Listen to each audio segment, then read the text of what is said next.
and welcome to Let's Talk Spoop. I'm your host, Don, and today I have a special Spoop episode for y'all. Due to a snafu last week, some of you may have noticed that last week's episode did not get out on time, so to make up for it, I decided to do two episodes this week. So, here is Let's Talk Spoop, Part 2, Electric Boogaloo. Anyway, so today we're doing a movie entitled Absentia, which is currently on Shudder. This movie caught my attention because it was written and directed by Mike Flanagan. This is actually Mike Flanagan's first movie. He crowdfunded it in order to make it on Kickstarter, and it was kind of a labor for him. You may know him as the guy who did Oculus, as well as the director of Dr. Sleep. So this is an interesting one to see. Another interesting name attached to this movie is Doug Jones. Doug Jones, as some of you may know him, is the guy who plays every scary thing ever in any Guillermo del Toro movie. In this movie, he actually doesn't play a scary thing. He is a bum on the street, but just interesting that he happened to be in the movie. Anyway, so as per usual, we break down our spoopy movies into 6 separate categories. Normally, acting, story, music, atmosphere, look, and creep, in that order.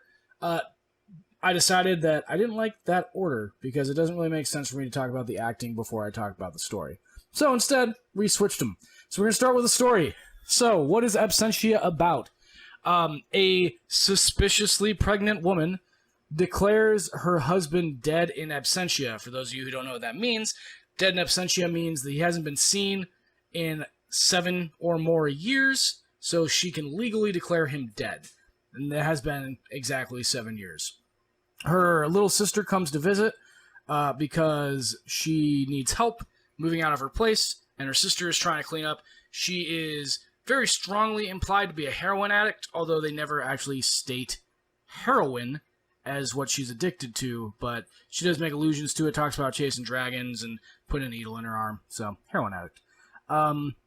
While she's visiting her sister, the first half of the movie, essentially, her sister starts seeing her missing husband. She starts with dreams where she dreams that he's angry and upset with her, and then eventually she starts seeing him while she's awake and starts freaking out. Then the movie takes a really weird turn in the second half because the husband shows back up. And at this point, the story kind of gets, as I said, real weird. So because of the weird kind of turn in there, I can't give it a really high score. The first half of it is amazing.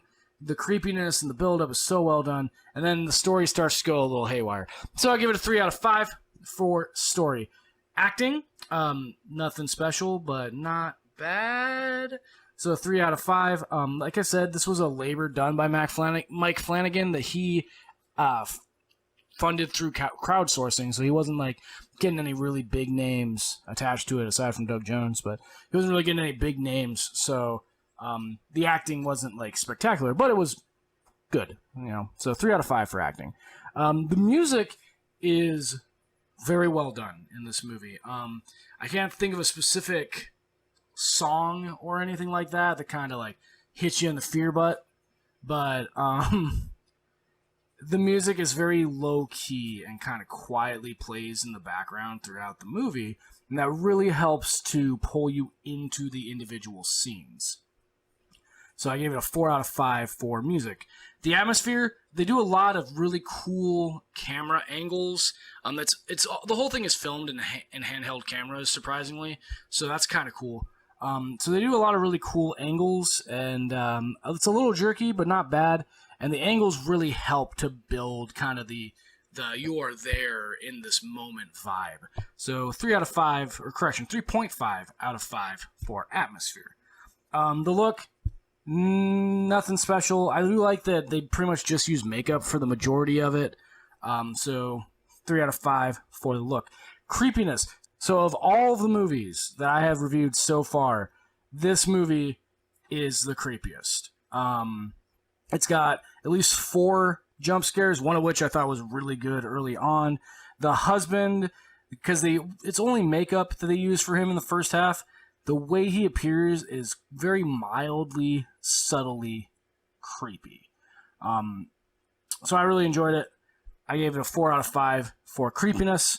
Tally all that up, you end up with a 220.5 divided by 6, because we have 6 categories, gives you a 3.4, but I really like this movie, so just like The Void, I decided to mark it up to a 3.5. So 3.5 skulls of spoopiness for Absentia, showing on Shudder.